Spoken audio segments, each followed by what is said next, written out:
Hello, hello, everybody. Welcome in, welcome in.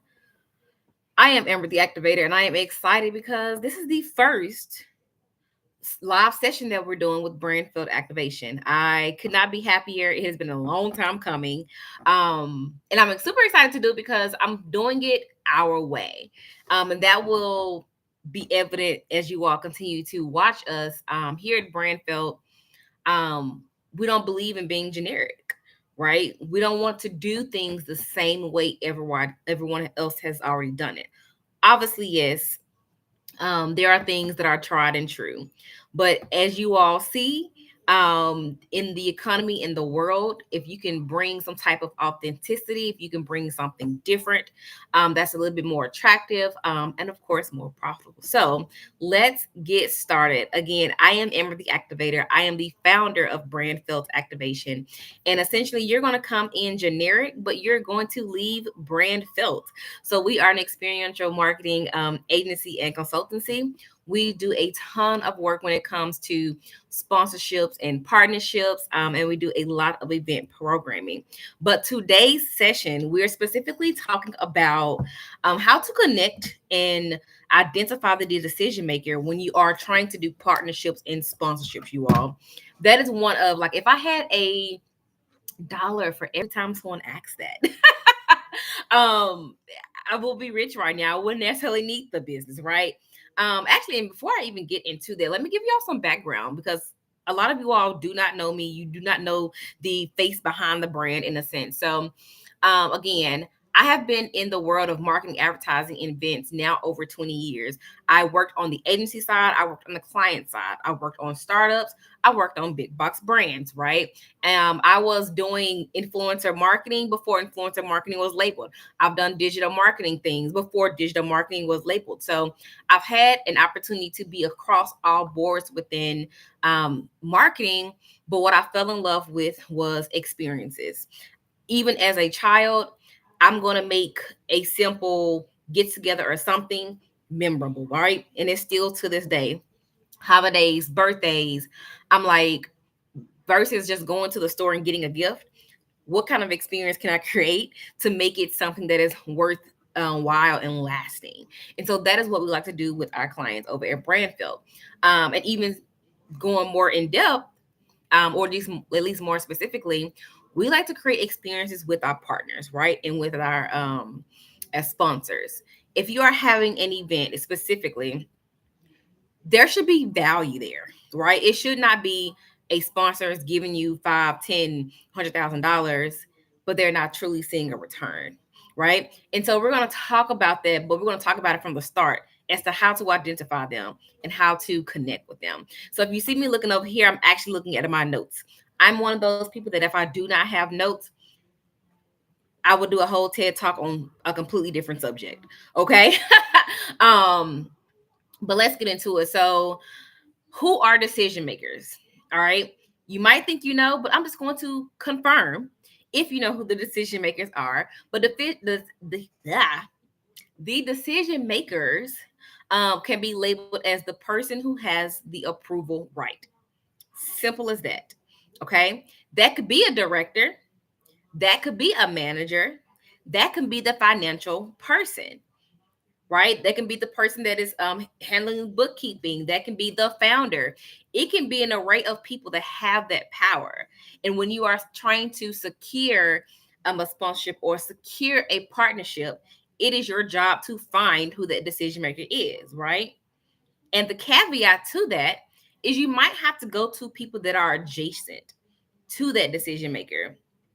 You may not necessarily be able to connect with the head of community relations, but you could connect with the marketing coordinator, right? You could connect with anybody that has adjacent proximity to who you need to, and then they will take you down the next steps. All right. Um, all of that, when I say all of that as well, it's important for you to know where to look for these partners and sponsors, like the decision makers. And when I say where to look, meaning depending on what your organization is doing, most likely it will come from a certain department. So I always tell people, of course, yes, look at marketing departments, Also, look at community relations, look at partnerships, look at philanthropic, right? Every department has a version of how they, again, partner with other organizations. And so don't always limit yourself to the marketing department, right? You might get dollars from a creative team, you might get dollars from the media team. It really could depend. So I want you all to consider that when you are trying to identify a decision maker. Okay. All right. So let's talk about researching them specifically. So, some quick tips for identifying these potential sponsors and partners is obviously one, leverage resources, meaning leverage your LinkedIn, leverage company websites, leverage industry reports, right? And leverage events. I get that question a lot, and I train my team on how to identify these resources. Is like, how do you find these people? Well, if we sit back and think, where would a potential, director of partnerships be at? They might be at an industry event or a conference, right? They might be on LinkedIn versus Instagram for business sake, right? Like, you all should literally take the time to say, if I'm looking for a partnership or a sponsorship, I'm going to think about who are the potential people that would even benefit from what I'm doing, and where would they be? That's the first start of the research process, is identifying not just necessarily who the potential partners and sponsors are, but what are we doing, right? One of the biggest things that I ask companies for is like, send me over your event brief, send me over a deck, send me over something that I can look at to better understand this event or this experience or this activation. So you all should always have essentially your North Star, your Bible for whatever you're doing readily available. And especially if you are trying to hire, sponsorship, partnership, acquisition, we need something to go by in order to put your organization in the spotlight to get those dollars. Does that make sense? So again, when you're researching the companies on your LinkedIn's or their companies' websites, right? You're putting them into your sponsorship tracker. And also, too, if you do not have a sponsorship tracker, we actually have a sponsorship toolkit on our website. It gives you a tracker. It gives you a budget sheet. It gives you code, email outreach examples. It gives you all of those certain things so you can essentially start quicker. But as you are looking on the websites and things like that, you're trying to find the right context. Again, remember those key titles, remember those key roles. It may not always be a director, it may not always be a manager. Sometimes it's great to, go to a specialist or a coordinator, get in good with them, and then they will hand you off to the next person in line. I love personally doing that myself, right? All right, let's get to it. And I'm gonna recap it, but from the first thing was understanding the decision maker, meaning the person that has the power. And understanding that it can be from a manager, director, and or it could be a financial person for the organization. Every organization is different, right? Number two, when you're trying to identify and connect with the companies, you need to actually sit down and understand the outcome of what you're doing, what organization or company is in alignment with that, and then identify, the key roles or titles that they're under, and try to find them on platforms like your LinkedIn. I love using Apollo. Apollo is one of our top platforms that we find decision makers on, because most of the time their information on that platform is usually correct. Obviously, yes, LinkedIn Sales Navigator is amazing as well. Those two combined are a powerhouse. Okay. Number three is strategies for connecting. So when we talk about, like, think about it, right? We are all human. I want you to think about somebody texting you and said, "Hey, can you lend me $1,000?" You probably won't respond, first of all. But you're going to start asking questions of, what is this $1,000 for? Am I going to get this back? How do you need the money? Same thing when you're going to a sponsor. You need to craft your approach. First, you just need to introduce yourself. Hi, my name is Amber. I'm a part of the organizing team for so and so. Thus far, we have done ABC, and I see that your company has done DEF. I would love for us to connect to see how we can help, you know, further these goals through this event or through this experience. That is giving them the open door for a conversation, not, hey, Bob, give us $10,000 to put on this event for ABC. At that point, we're not saying that we can give you value. I always tell my clients, lead with value, lead with a mutual benefit, right? We don't want to just keep asking and not get anything returned. So craft your approach, right? Whether it be from the LinkedIn DMs perspective, something simple as, hey, so and so, I saw that you sponsored this event. I have an event upcoming. I would love to understand how can we, get sponsorships from your organization. Even something simple and direct as that, but it's still it's coming in, I guess, what's the word I want to look for? It is coming in just less aggressive, if that makes sense. Less aggressive. All right. And then of course, within crafting your approach is highlighting the mutual benefit, like I just did on both examples. Again, you just don't want somebody texting you, hey, give me $1,000, and you don't even know them. All right, next within strategies for connecting is again building their relationship. So building their relationship can be doing research on what, have you seen this person be involved in that you can relate to or that you want to comment on or whatever.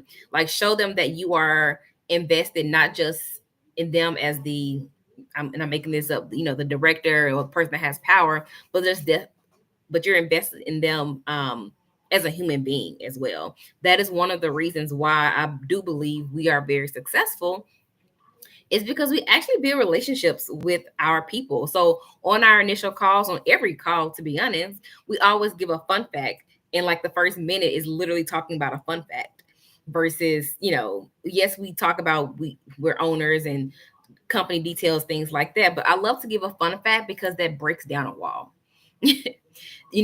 Just think about it. How many times are you all tired of opening up a Zoom or whatever system and you're having to, be this person?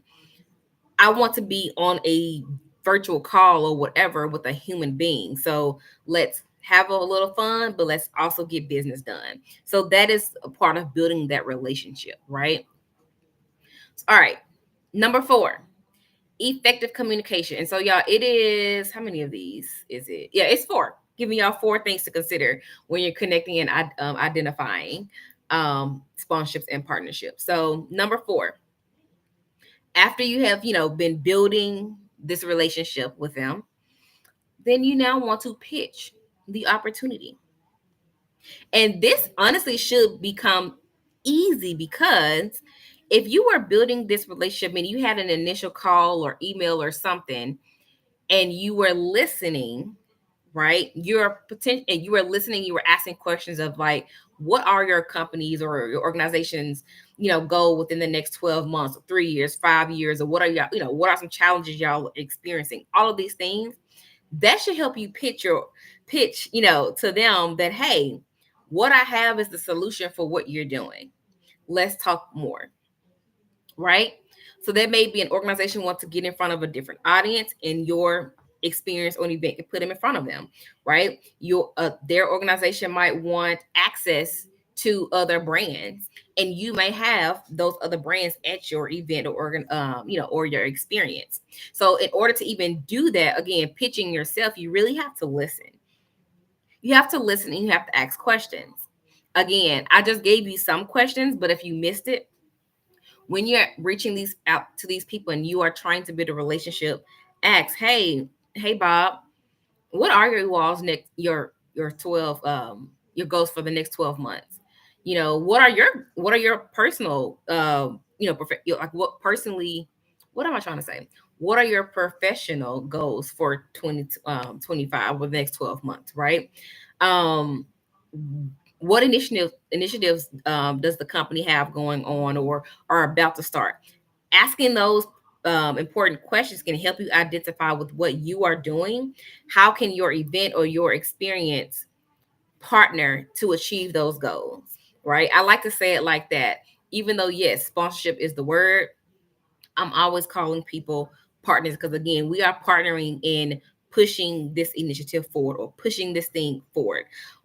From an event perspective, if I partner with you, you're going to help push ticket sales. But from their perspective, I may push brand awareness for them.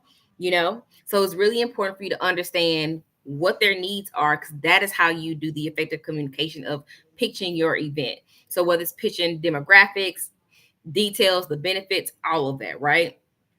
This also gives you a leg up when you're trying to secure partnerships and sponsorships, because you can handle objectives a little bit better, because these people now have some type of rapport with you. You can have a little bit more transparency. And I think transparency also is a reason why we are very successful. If you come to us saying, hey, and say if it's January and you have an event in March, and you say we are trying to raise, or at least we're trying to secure $100,000 in these next month or two. Transparently, that most likely is not going to happen if you are trying to do some of these big box brands. Because, to give you all insight, normally it takes about 3 to 4 months for a big box brand to go through their procurement process or their financial process, have the conversations with decision makers and get them approved. And then also getting you the money. Just because someone says yes on a Monday um, does not mean that you're going to get the money on a Tuesday. Actual fun fact, I tell people up front, a lot of the times with event sponsorships, it's almost like reimbursements. Because I can speak to you in January, and again, let's say your event is in March, April. You may not actually, depending on how that company's process is, you may not get that money till May or June. And that's just the reality of it. So it's a reimbursement. So when people do go into certain, event production or whatever, it's actually very important for you to have that money up front, because sponsorships are never guaranteed. We do not guarantee our clients sponsorship, but we do guarantee relationships built for you to nourish so that you can get it when the time comes. So when you are looking for someone to help you with a partnership or a sponsorship, I encourage you all, know that they're doing their very best. They're researching, they're having those conversations. And especially if you have not done it, we usually see a difference with a company that has tried to secure partnerships and sponsorships, you know, work completely different than someone that has not. They understand the nuances that happen with it versus not. And I actually encourage people, if this is your first event, or if this is your first time securing sponsors, I actually tell people, try it yourself and see how you do. And then when you see the amount of work and the amount of management it goes into, then come to us, only because a lot of people devalue what we do. They think it's just, we can easily get somebody on a call and, close them. But that it's a whole entire sales process too, right? In sponsorships and partnerships, there is a sales process. And even before the sales process, there is a level of value and influence that the organization needs to have. You need to have some type of influence and brand awareness and all of that in order for someone to basically cash their check. All right. Let's see. Looking at my notes. Let me know if this is making sense, whether you're watching now or the replay. Again, this conversation, I want to just keep these conversations very short, to the point, and casual, because again, that is how we operate at Brandfield. We just want to be human beings getting the job done with the results, right? That you want. And we don't need to make it sound, we don't need to use jargon. We just need to use regular language. And so again, I wanted to give you all some things to consider. So I'm gonna go back over it again. First is truly understanding who the decision maker, right? They have the power to make that approval. And again, that could be from a director, a manager, it could be a coordinator, it could be someone from the financial department, right? We talked about how to research who these people are. So we talked about thinking about roles and titles. Then thinking about, all right, where do they go? LinkedIn, events, the company website, just starting there. And obviously, too, on LinkedIn, that you can look at people, like under the tab people, and you can find um, people and their roles. So adding that to your tracker, right? And then, oh, I didn't say this, but when you do find those people that way, if you can either DM them and or email them and say, hey, are you the right person of contact for this opportunity? And if not, they most likely will hand you over to somebody else. And if they are, you continue. You know, just ask. It doesn't necessarily have to be that complicated. It really is just asking. All right. Then we talked about, now that you have that contact information, how do you actually connect with them and build rapport? And so, again, when you have that initial call, it's asking them, what are you all currently doing? What are you all trying to do in the future? What are your challenges? Because this information is data for you to think back, all right, with my event or with my experience, how can I be a solution for them? Right. And especially we can get on a call with them, or at least that next call, and be like, hey, we think this will be a great solution. Because where people go wrong is they want, like, if I'm giving you $10,000, you want me to tell you how I want to be represented, I guess. And normally we don't want to think about all that. We want you to come to us with a solution and we say yes or no. And then we talked about effective communication, meaning taking that, whatever that person has said from the connecting phase, and now you're pitching your event as a solution. So, giving them any details they need, demographics, benefits, all of those things, and handling those objections, right? So, for let me see some common objections that we experience. Obviously, most people talk about the attendees, right? Especially if you are a new event, you are kind of estimating how many people potentially could come. We may have attendees from an objection standpoint, but it will be your job as you're pitching it to really say, hey, we are going to have people in the seats that are ready to buy this because of the program that we're presenting. And whether it's 100 people or 50 people, we can guarantee you 50 people are still ready to buy. That still is an increase in revenue. You really have to, and again, I'm going to do another video on negotiation, because that's essentially what it is, and storytelling. But you have to be ready to address those objections. And realistically, again, if you're not hiring a team, an expert team like us, that's just something that comes with practice. It's also a sales component to it as well. So that is what I have to say about connecting and identifying partnerships and sponsors. It really is about researching them, understanding their needs, and identifying how you can be the solution to those needs. If you have questions, there is a link in the description for you to schedule a call with the activation team. If you want to go ahead and get one of our services, again, you can use that same link. I really want to thank all of you all for joining now. And if you're looking at the replay, please let me know. If you enjoyed this, if you learned something, ask a question. We want to do more of this because, again, we understand not everyone is able to necessarily make that investment, but you still need the education so that you can get it right. And so we want to do more of that this year. And they're going to be like this. I'm going to be at my home with my dog under my feet having this conversation, because, again, that is the culture that we have at Brand Field Activation. So with that being said, happy activating, y'all.